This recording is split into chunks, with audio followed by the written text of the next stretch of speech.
Haleluya, haleluya. Imbuto n'ijambo ry'Imana, umuvye nawe ni Kristo. Umwemera wese azoramba myaka yose. Haleluya.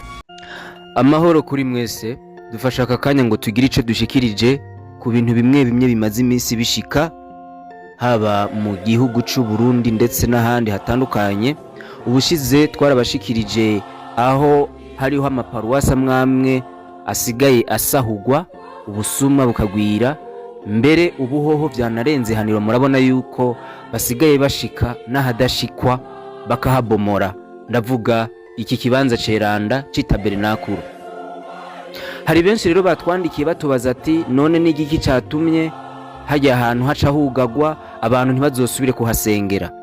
Abandi nabo bakanabaza bati natwe dukeneye gutahura impamvu nyene mu maparuwasi amwamwe bishise ivyo bintu bikaba hasha haheza hakugagwa abantu bakaca batangura gusengera hanze.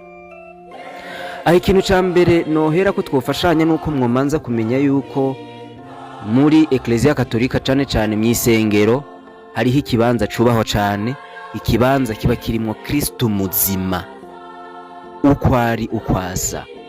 Mw'itabernakulo niho Yezu abari, nukuvuga ujya mubiri wa Kristo uburi muri tabernakulo ni kimenyetso gihambaye cane umukristo Katolika yubaha. Ni naco mbere mwanashima abagenda gusenga murabizi duhabwa nka Kristo, tugaheza tukamenya yuko twakiriye Kristo. Aho sindiko ndagaruka mu bitangaza bimaze kuba, abahora bakekeranya yuko atari Kristo, ibitangaza bimaze kuba kabiyereka muri iyo hostia nyeranda. Sindiko ndabigaruka ko aka kanya nashimye yuko tumanza gufashanya kubijanye n'ingingo iba paruwasi kamanzi kiugagwa mu gihe ivyo bintu biba bishitse. None rero murazi yuko muri Ecclesia Katolika hariho ibibanza bishobora kubikwamwo amahostia, ndavuga asanzwe adahezagiye. Hakabaho n'ikindi kibanza twita kari kibanza ceranda koko kibikwamwo Kristo muzima ariyo tabernakulo. Izo hostia nizo duheza tukakira uwo Kristo mu nkuka ya misa, ariko hakabaho n'izindi umusaseredoti ahezagira mu kiringo ca consecration zigaheza zigahinduka Kristo muzima.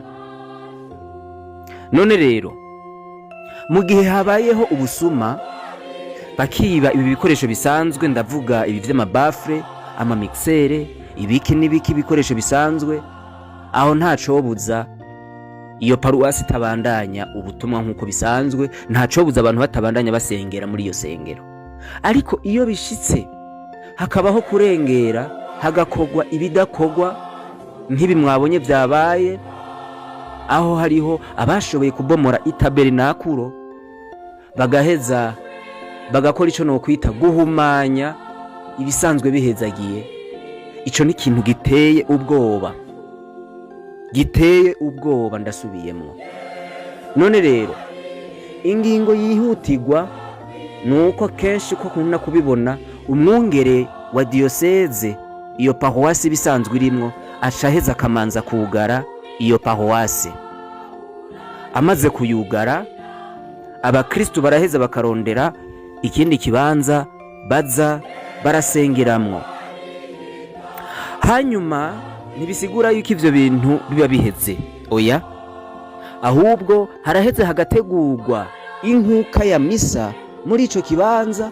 Inkuka ya misa novuga y'ugutagatifuza ico kibanza cashoboye guhumanywa.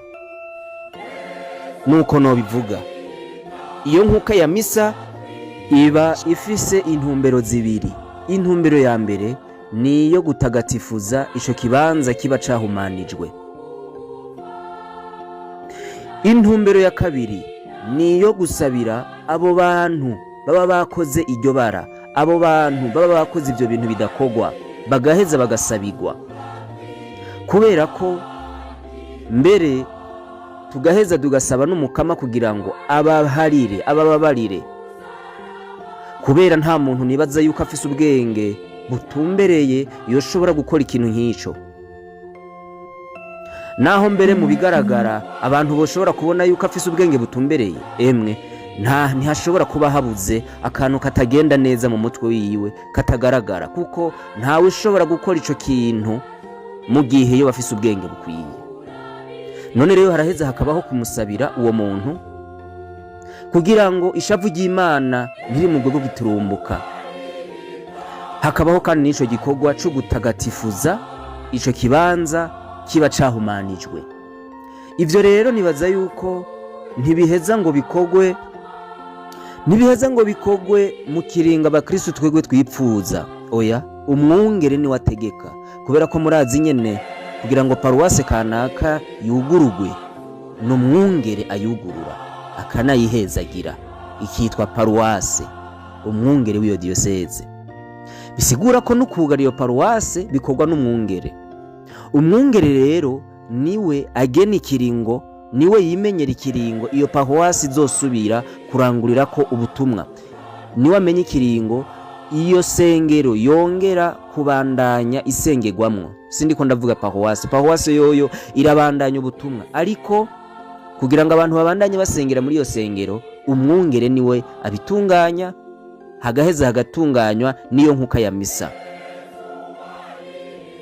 Hari abantu rero baca bavuga bati none kubera iki ico kiringo cose aba ari kirekire, ni kubera iki bibaye uyu munsi ejo bukeye iyo nkuka ya misa yo gutakatifuza ico kibanza ico itociba, hanyuma ubutumwa bubandanye, abantu babandanye basenga. Aha novuga yuko twaba twihenze, kuko nibaza yuko Ecclesia nta wituma, umwungere ni wamenye impamvu ivyo bintu ababikoze. Kandi nibaza yuko uko kuntu abakristo bataba bagisengera muri iyo sengero, bataba bagisengera muri iyo ngoro y'Imana, bagaheza bakarondera ikindi kibanza basengeramwo atari ya sengero bari basanzwe bamenyereye, biraheza bikatwereka novuga izo ngaruka z'icaha, izo ngaruka zo gushobora guhumanya ibihezagiwe. None rero tugaheza tukabona nyene n'ingaruka z'igicumuro. Ni navyo nyene binatwereka n'akamaro k'ico kibanza ceranda. None rero nibaza yuko ivyo vyose bigenwa n'umwungere, niwe amenya ikiringo ivyo bintu biberako. None rero naho novuga ngereje kuri bimvuze, ngira ngo abatemera Ukaristiya mweranda kari Kristo muzima ntibaza gutahura ivyo mvuze, ariko abavyemera bakamenya yuko ari Yezu Kristo muzima baraza gutahura ivyo mvuze, baheze banabizirikane. Ubona ko hariho n'abiyita yuko ari abakristo ariko batemera yuko Kristo ari muzima muri Ukaristiya mweranda. Ariko tukagira akabazo gati, none hajya bagenda aho bita ku meza baba bagiye kwakira umukate hamwe na ji gusa, canke bagiye kwakira Kristo muzima?